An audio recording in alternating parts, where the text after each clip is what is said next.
Well, Beijing has responded to the European Parliament's attempts to deny China market economy status. That comes amid trade tensions between the EU and China over steel exports. Now, for more, we're joined from Shanghai by our reporter, Timothy Pope. Tim?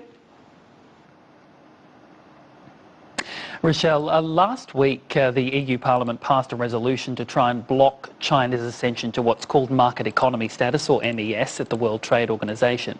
Now, if China doesn't have MES, it makes it much easier for Europe to maintain and to add to anti-dumping tariffs and other trade conditions that it has in place against China. Because if China does get MES, Europe needs to change the way it measures China's prices. The EU legislators base their decision on what they called China's failure to fulfill 5 key criteria, but the Chinese government says that under WTO rules it doesn't need European recognition and it's entitled to receive market economy status automatically at the end of this year. We believe that this European Parliament decision was not at all constructive. As a WTO member, the European Union must fulfill its promise no matter whether China is granted its MES. It can't deny or avoid the issue.